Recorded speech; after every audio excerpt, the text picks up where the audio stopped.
भारत हिंदू राष्ट्र की, छत्तीसगढ़ महतारी की, जय जय श्री राम, जय जय श्री राम।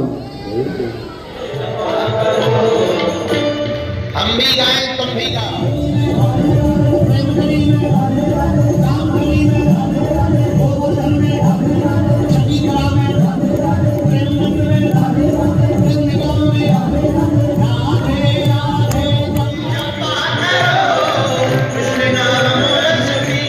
कह रहे थे कि बाबा ऐसे क्यों आए वैसे क्यों आए। उन्होंने तो इतनी बड़ी बात कह दी कि अब छत्तीसगढ़ वाले हमें ना भी बुलाएं तो हम आए। भिलाई के पागलों की, भिलाई की सेक्टर 6 वाली काली मैया की।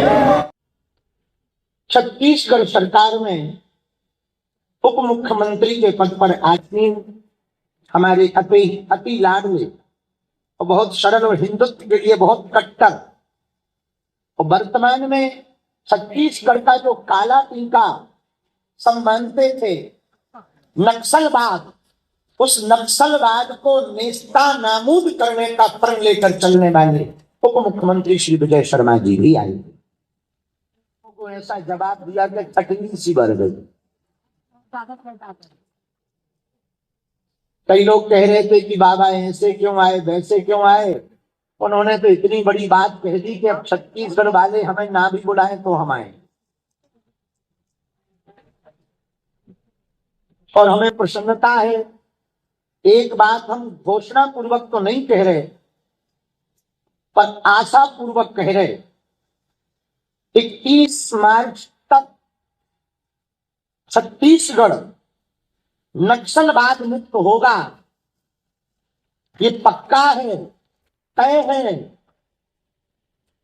पर जो बचेंगे वो बचे नहीं रहेंगे और उसके बाद हम arms force, army, cobra commandos, जो भी बड़े कार्य में नक्सलवाद को खत्म करने में अपने प्राणों की बाजी लगाकर छत्तीसगढ़ को नक्सलवाद मुक्त करेंगे, उनके लिए हम और बद्रीनाथ वाले महाराज जी छत्तीसगढ़ में 108 कुंडीय सेना के हित के लिए राष्ट्र यज्ञ का आयोजन करेंगे। 21 मार्च के बाद छत्तीसगढ़ में जहां श्री गृह मंत्री जी और मुख्यमंत्री जी और बागेश्वर धाम का पूरा मंडल, छत्तीसगढ़ वाले जहां पर कहेंगे हम शहीदों के परिवारों को बुलाकर, सेना को बुलाकर 108 कुंडीय जो यज्ञ करवाएंगे, उसमें जो भी बढ़ोतरी आएगी उसे हम कैंसर हॉस्पिटल या कन्या विवाह में नहीं लगाएंगे, भारत सेना के राजकोष में जमा करके सेना को मजबूत करने का काम करें।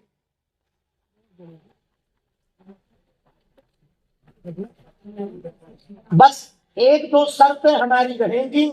108 कुंडीय ब्राह्मणों के लिए हम ब्राह्मण लेकर आएंगे, सामग्री बसंत और बहन व्यवस्था कर देंगी, राकेश भैया कर देंगे।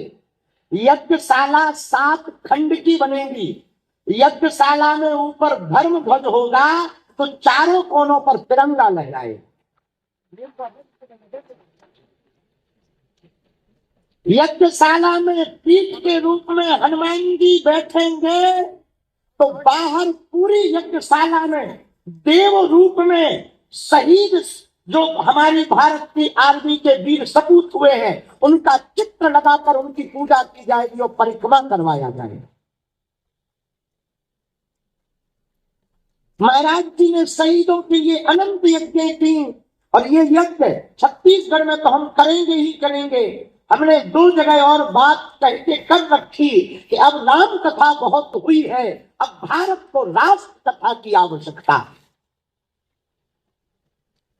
राष्ट्र बचेगा तो राम बचेंगे, राष्ट्र नहीं बचेगा तो राम नहीं होंगे। राम में भारत बसता है और भारत में राम बसते हैं।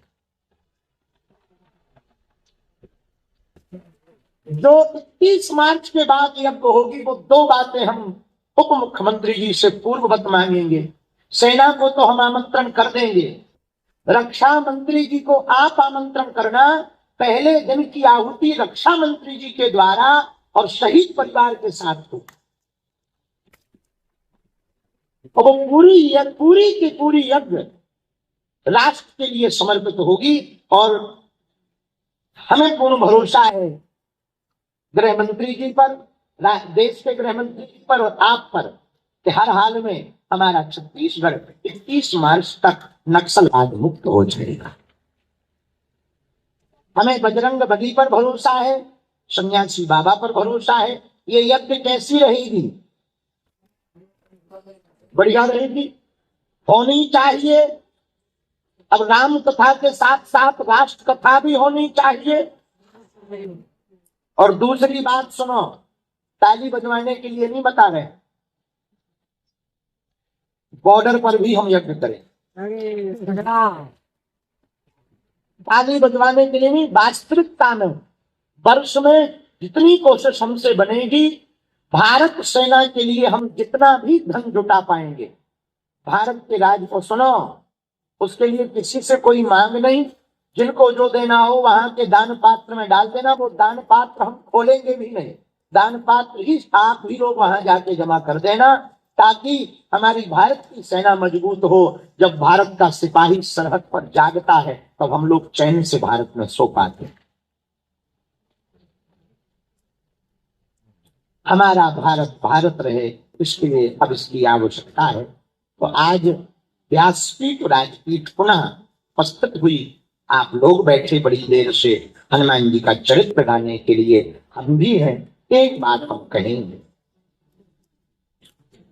बंधन में मत रहो, भगवान के बंधन में रहो।